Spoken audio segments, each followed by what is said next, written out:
Hey everybody. So I have some comics that are kind of in my backlog to read. I've read a couple of them. I like trying new comics out. So I have some number one comics. I actually got several issues of these. These ones are ongoing series. So I've got a couple of Image and a Dark Horse here that I'm going to go over, give kind of my opinion on.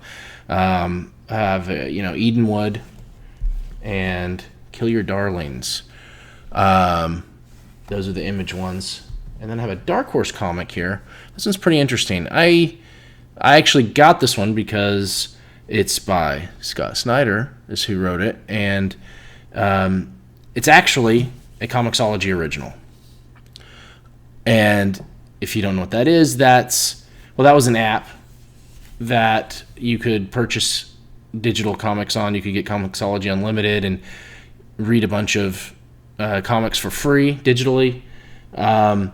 It still exists as a membership, but it's been merged with Kindle. Amazon bought them a while back. But I'll say, Scott Snyder, he did what I know him from is his work on Batman with Greg Capullo on the New 52, which was a very controversial period. But honestly, Scott Snyder and Greg Capullo were the kind of the shining beacons of good storytelling and art in that time. There was other things that people liked during that time, but overall it was controversial. And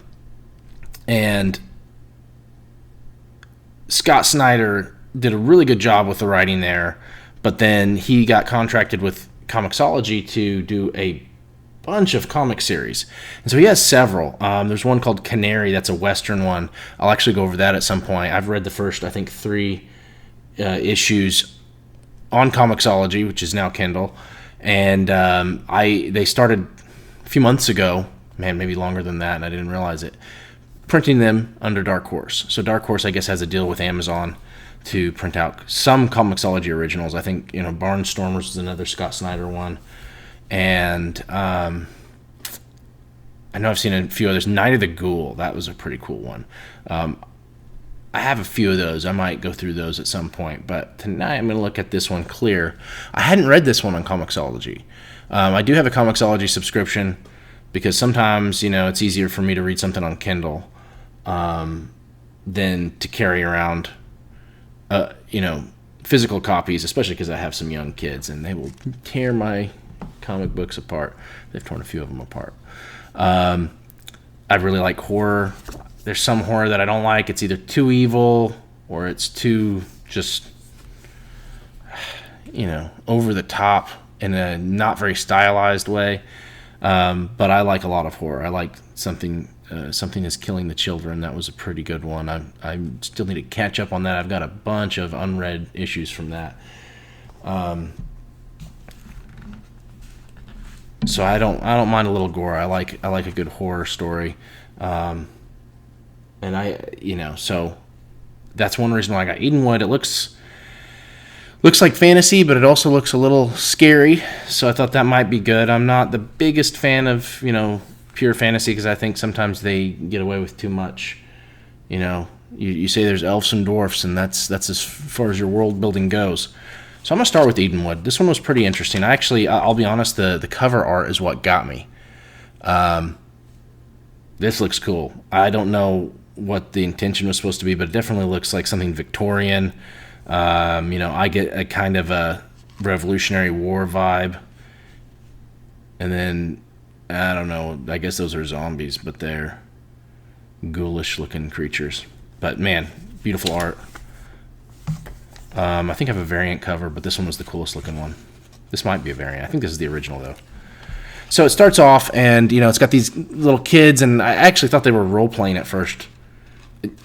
I'll be honest, I read this first issue, and so there's still some questions I have, but I was like, okay, these kids are like playing a role-playing game. They're doing Dungeons and Dragons or something. And it's like, okay, not really my cup of tea. There's some weird things about, it's propaganda from DKU, and then there's a note down here that's the Demon Killer University, and I'm rolling my eyes at this point, and I'm going, this is not my cup of tea. We'll find out they're role playing, and then the real story will turn out. Well, I don't think they were role playing. I don't know why I guess everybody's wearing those capes. I guess they're probably wearing them kind of like, in a Superman comic book, if there's a Superman, kids reading Superman comics in a Superman comic book, and so they'll get the cape on and like dress like Superman. You see that in the Spider-Man movies. Everybody's dressing like Spider-Man. So I guess that's the kind of thing here. I guess they're supposed to be demon killers. I guess. It doesn't jive with the rest of the comic, but I don't think it's bad because I think that's part of the storytelling. But at first I was like, yeah, no.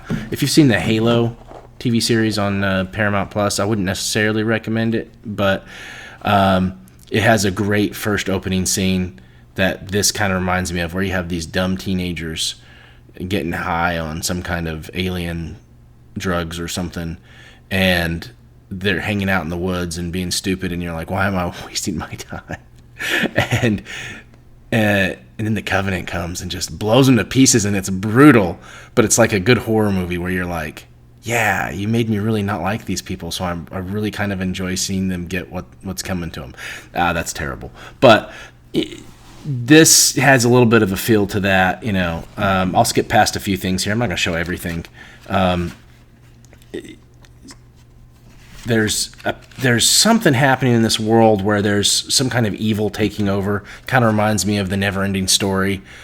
I can't remember what that's called, The Darkness or something like that. And so there's something like that happening here. So you can see them running away from it. Somebody gets stuck in it, this girl, and so he's trying to look for her. He can't find her. He's looking around, all this kind of stuff.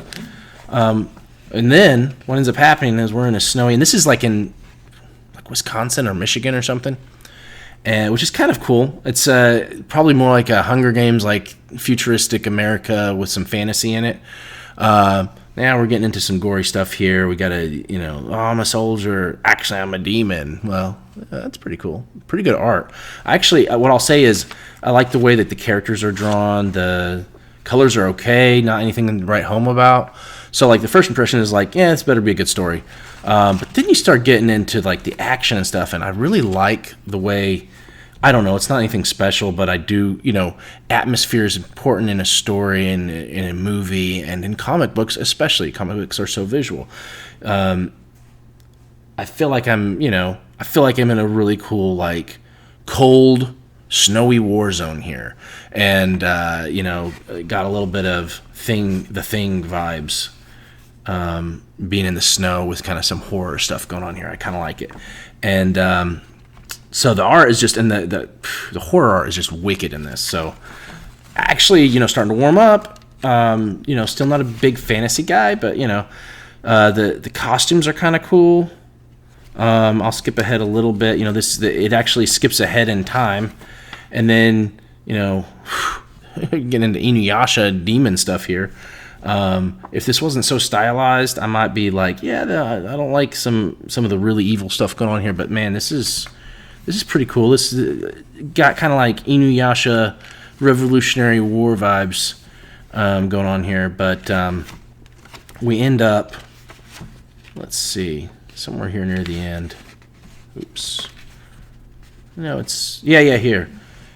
See these guys, soldiers. So we've got some stuff over here too with, let me skip around a little. Somewhere in here we see tanks, and they're like, yeah, they're all gonna die because the demons are gonna get them. Yeah, here we go. This is pretty cool.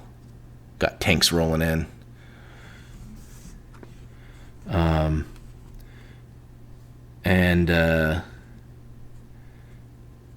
Yeah, by tonight there will be none of them, for they are surrounded. Well, let's tell them. Nope, they know they're going to die. But, they're still going to go fight for God and country. I don't know if they believe in God. They seem to believe in witches.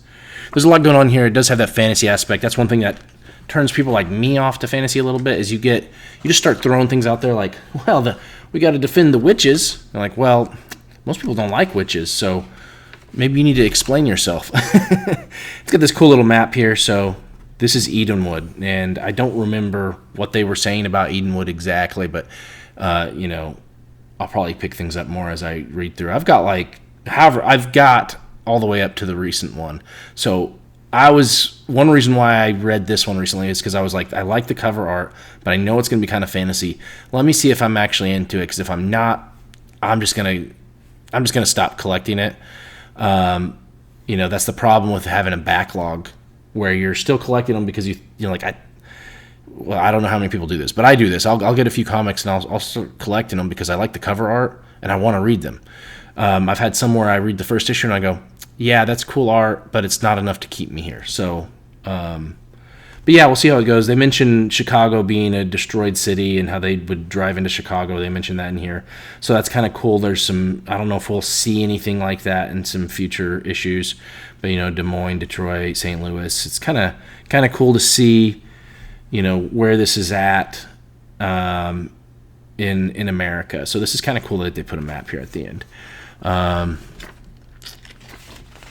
Some ads here. I was trying to see if there's something good. I got this Hack Slash Back to School. I haven't really read very much of the Hack Slash. It kind of seems like it would be up my alley, but then again, when I read it, it's just haven't gotten quite into it. I think I've got a couple of those ones there. A Haunted Girl. I need to read that. I've got a couple of those. I think that's a miniseries though. Yeah, I'm behind, but I'm going to catch up and I'm going to show some on here and give my opinion. So I like this one. Based off of the first one, I really liked it. I was really not thinking I would because it's fantasy. I think I saw some of the cover art for some of the later issues, and I just wasn't excited after that. But definitely this cover art is really good, and I really did end up enjoying it. I'm kind of intrigued to see what's going to happen. Now this one, Kill Your Darlings. I like horror, so sometimes I'll take a chance. The name of it sounds terrible, so I was... And the synopsis, I don't even think it really... Wherever I read the synopsis, it was very generic. I had no idea what's going on. But I was intrigued, and I'll tell you what, part of it was this, this cover art. I like this very minimalistic, good use of negative space, the coloring. It's got the red blood, but then it's got very pink, so it's very disarming considering it's a bloody cover. And when I ordered it, I didn't know, because I ordered it online. I didn't know that it was going to be the back as well. So it's actually got a good spread there. And I didn't see this, but there's like a castle there. So there's some stuff that we'll see here in a second that I wasn't expecting. Fantasy horror. I actually just thought this was going to be straight up horror, but it actually says right here, fantasy horror. That's cool. Does Edenwood have anything like that? Does Image do that on most of these? Nope, just this one. Okay. So another thing I was kind of impressed with is that it's got a pretty sturdy cover. I mean, that's maybe not a big deal, but it's a little more like cardstock. So this wasn't a cheap one. They didn't just throw this together. They put a little bit of money into this. At least this one. I don't know if I think this is the standard one. I don't think this is a variant cover. So we start off. This is nice, giving me kind of a good those pinkish red vibes. And then it's like, okay, why is this girl tied at the stake? What's going on here? Well, oh no, they don't say she's a witch, but we know she is because look, there's a holy roller up here, and he's saying, "Oh God Almighty," and this guy's, I'm lighting the torch, and all of these people have such a lack of empathy. And they are just like, well, it has to be done. We have to burn this girl at the stake. Now, atrocities have been committed throughout history, but this is unbelievable character-wise. I mean, come on. What is this, Hocus Pocus? Is it Hocus Pocus? That's the one with the 3 witches? I mean, this is just ridiculous. It would have made more sense if it was like the parents were like, no, let our child go, and people were fighting, and the priests were like, no, and then they had some strong men kind of pushing people back. We have to defeat the evil. That would have been way cooler. Whoosh, she's gone. Now I have no idea what that has to do with the story. I finished this issue. We'll have to read more. Now, Kill Your Darling. So are they killing him at the stake? Well, I don't know what's going on, because now there's, now we're in the 100-acre woods, and we've got an Australian elephant and Winnie the Pooh with a night lady who is the main character. There's this really cool little chick who is playing with her stuffed animals. Her mom, who is obviously a single mom, because this is a story, and in stories you have single parents, and she's trying to make ends meet, keep her job, all this kind of stuff, typical story stuff. Okay, I'll go back and play. And she's in this, make-believe world, so we kind of see back and forth between she's imagining that she's in her court with her stuffed animal. She's, there's a big war, but they had a peace treaty with the rats who are the bad guys. She's got a friend here who's, saying, hey, look at this cool game we ought to play together. So it's trying to figure out what's going on. Kind of interesting that it started off burning somebody at the stake. Looks pretty bloody, but also kind of pink. But then, when you get into it, it's actually kind of a cool little story about a little girl who likes to play make-believe. And I think we can, most of us can probably relate to that. And I actually kind of think it's kind of cool. And then she must be channeling the girl who was burned at the stake or something, because something happens while she's alone at home and she's drawing, and she starts, having an episode, and she's, like, what was it, The Ring, where the kid just kind of freaked out and started drawing all over the place. But what's cool is she's obviously having some kind of episode, but you can see, like, she's still conscious, but she seems to be slipping between realities, between where she's this Joan of Arc queen. Ooh, maybe there's something to that. She's got a Joan of Arc aesthetic to her, which is really cool.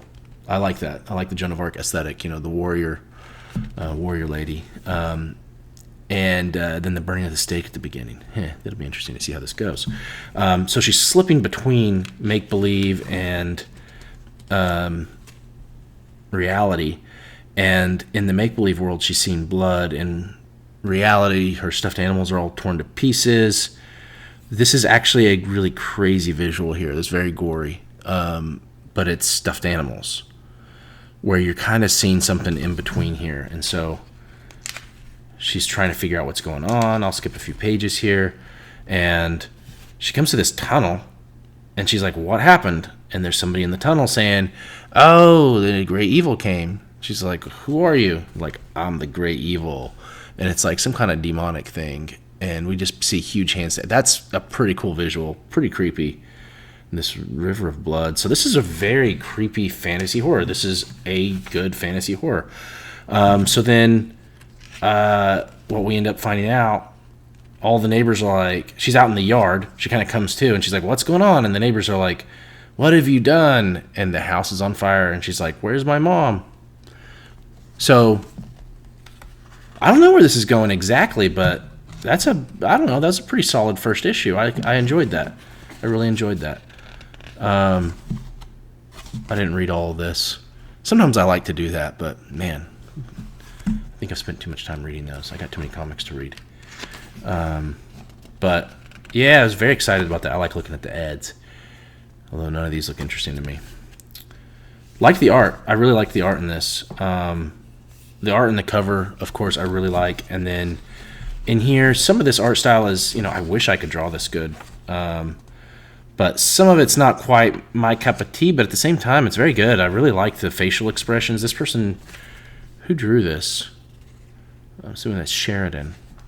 I think it says in the back. I'm not familiar with this artist.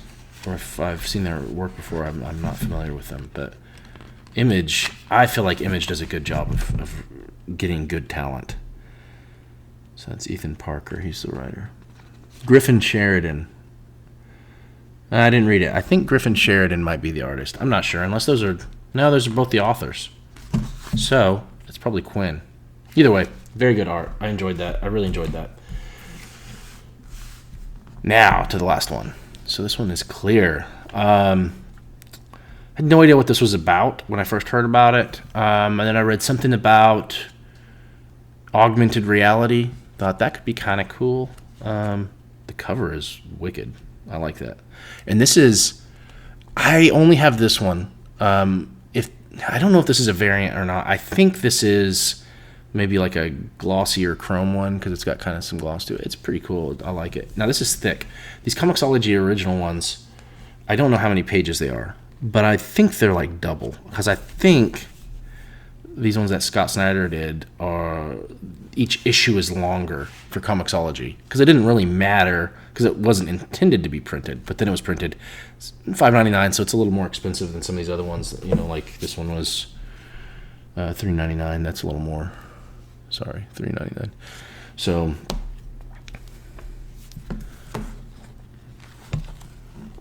but so this one, I love the cover art, and I've seen the cover art for the second one. I'll actually give you a preview here. It's they show it. I think it's the second one. Yeah, right here at the end. Oops, spoiler alert. Yeah, I like that. I don't know what it means, but I like it. That's the second cover, and I've got that one too.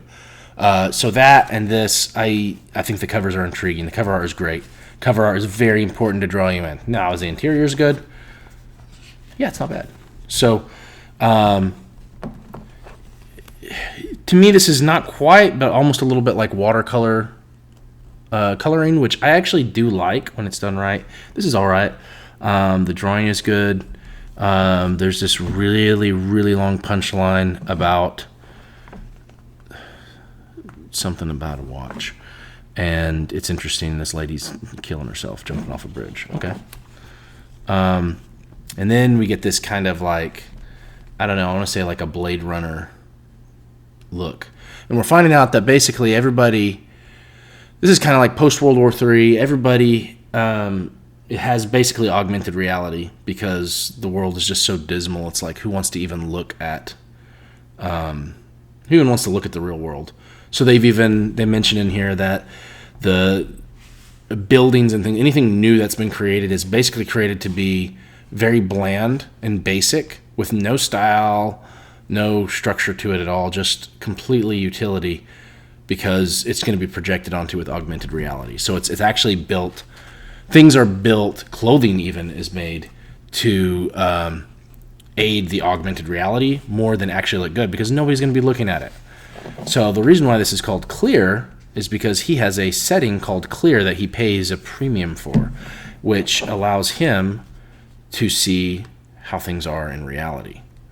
They call it the veil, and that's basically where everybody is seeing kind of what they've subscribed to. You can have, you know, oh, it's the 80s, or, you know, it's a zombie apocalypse, or, you know, everyone's a hooker.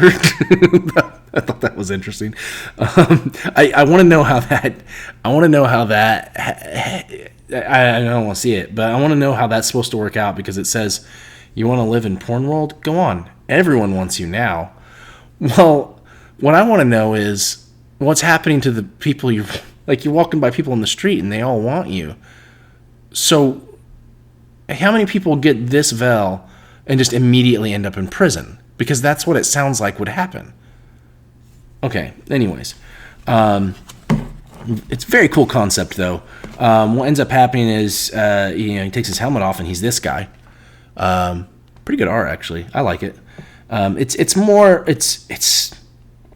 a good mix, I think, between more classic comic book art, which is a little bit more realistic, and kind of the manga style. There's some kind of line between there that I'm seeing here, but it's a little bit more on the realistic side, and I like that. So he comes and, this detective brings him here, and I think he used to be a detective, if I was understanding that correctly. But this detective brings him in here and to see this lady and show her, and he's like, "Oh, that's my ex-wife, or my wife that I haven't seen in a while." And it's like, well, that's terrible. But he doesn't seem to care too much, probably because, well, this lady shows up, and he seems to know her. I don't remember why, but she has some information, and so basically he's trying to figure out, what happened to his wife. Why did she kill herself? She's the one who jumped off the bridge at the beginning. One thing I'll say about Scott Snyder, I really like his stories. a lot of times I find myself reading comics he's written and going, this isn't that special, or this is kind of boring. And then you get near the end of the issue and you're like, whoa, okay, this is actually really good. This kind of built up to something. So he, in my opinion, he has a little bit of a slow burn in some of his. Now, he's done some that are just kind of out there, so they kind of punch you at the beginning. But he has a lot of, Night of the Ghoul was one of those where very interesting story, and you just kept going because you wanted to see what happens next. But the dialogue was very kind of like low key in a lot of parts of it. But it kind of kept you hooked because the story was so good. And then by the end, you're like, man, this is written really well. I really enjoyed it. So we get all that, and he finds her watch that he bought. So he wears clothes that are antique. He pays extra money to get antique stuff that actually does not work well with augmented reality, because he wants to see reality, so he cares about what's happening in reality. So he bought her an antique watch to match his antique watch. And I guess she etched on the back, "I was murdered." Although this looks pretty good, so maybe she took it to a jeweler to get it engraved, to say, "I was murdered." That's some good foresight. But so now he's like, okay, I wanted to know why she killed herself. Now I want to know why someone else killed her. So now we go to basically World War III happening. This is the backstory. World War III happening, and he was in the military, and he was there when it all went down, when China invaded Taiwan, Russia invaded Poland, basically what's happening in real life right now, or about to happen maybe tomorrow. And in this augmented reality stuff, like, I don't know, I think maybe last year this was more of a fantasy science fiction story, and now, this year it's like, I don't know, this stuff's probably going to happen in 6 months. So they hacked the missiles and shot them back and killed everybody, and China defeated them. And so they're like, we won the world war. And we're like, it's not a world war. It was just a hacking event or something. But one thing that I do like is I like the colors. I mean, they're muted, but I like the contrast between the kind of cyberpunk Blade Runner, and then we get into here and we're actually like seeing, we're out in the sea, and those are some good colors for the water and everything. So I like this. I like the change. I like the change of pace. He met his wife near the Philippines, getting treated. We see some pretty, flower stuff here, kind of overlaying everyone dying and then the world kind of going in decline. It has some cool concepts here about the world just kind of slowly declining and not just falling apart in a cataclysmic apocalypse. It's a slow burn to nothing. So anyways, he's trying to figure it out. He's looking through some old stuff. He ends up going to this, I think they called it a server farm or something. It's the people who are the director. Yeah, it's the, what is it? He shows how his helmet got red on it. He basically put red paint. I saw this, and it's like supposed to be blood, and I'm like, Shaun of the Dead. If you've seen Shaun of the Dead, got a little bit of red on you. You got red on you. And so he goes to this place where does it say it at? I don't remember. It says it. It's like in big letters. I don't know. I passed it already. It's back here. Department of Connectivity on Alcatraz Island. He goes here and they're talking, and they're like, yeah, we kind of, we do the algorithms. We kind of see what's going on. We got this tree from George Washington's estate. It's so real that you can still see it no matter which reality you're in. Look at these people. We're monitoring their realities. That's where this was. I was saying that this is a pretty tree. It's George Washington's tree that didn't he cut down the tree? So these guys, everything is war. And then this one's, The Fifth Element. And this one is The Witcher. But they've all got the tree. The tree looks the same because it's real. And augmented reality isn't able to affect it very much.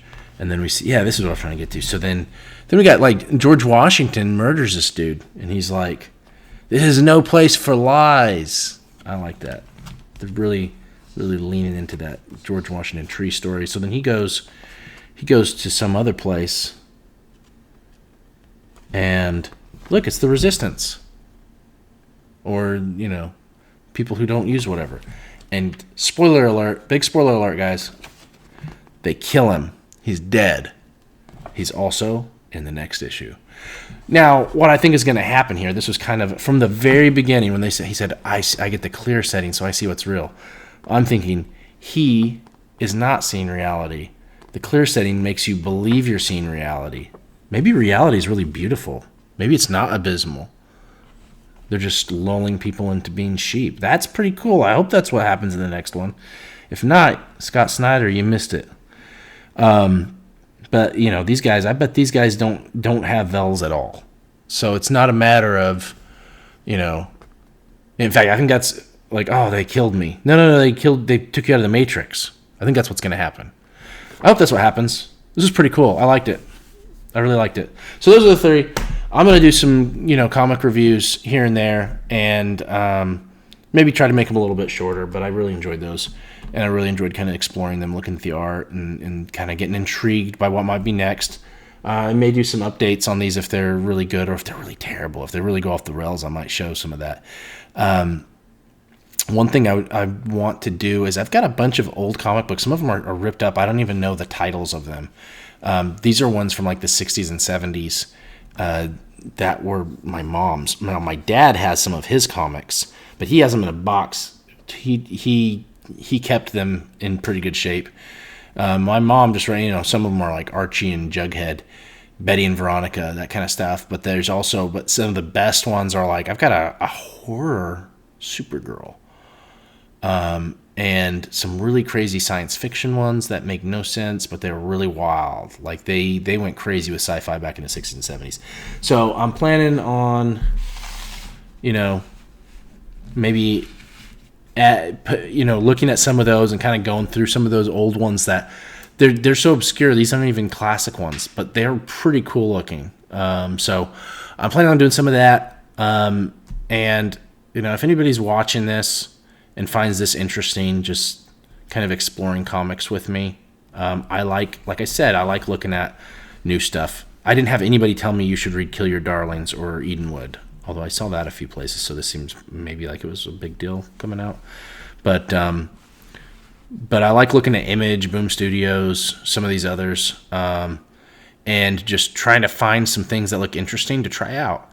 And so I've tried out a few. Some that I've already read I'll probably bring in and kind of go over, but I've got some new ones. And when I catch up, there's some even newer stuff coming out, and I'm going to try to review some of that and kind of get some more up-to-date stuff, but also maybe do some classics. But if anybody is watching this and this is fun, comment and let me know what you'd like. And if there's some stuff you'd like to, for me to review, I'm up for it. I'll go to the comic book store and grab a couple of issues and feel some stuff out. Because I just really like exploring comics. I love stories. None of these are superhero comics. I've got some. There's last year they started the new Daredevil series. I heard it was going to be good. I haven't read it yet, but I'm going to read the first issue, and that might be the next video. So there is going to be some superhero stuff in here, but that's not my main thing. So hopefully that makes it interesting. And hopefully we can have fun exploring comics together.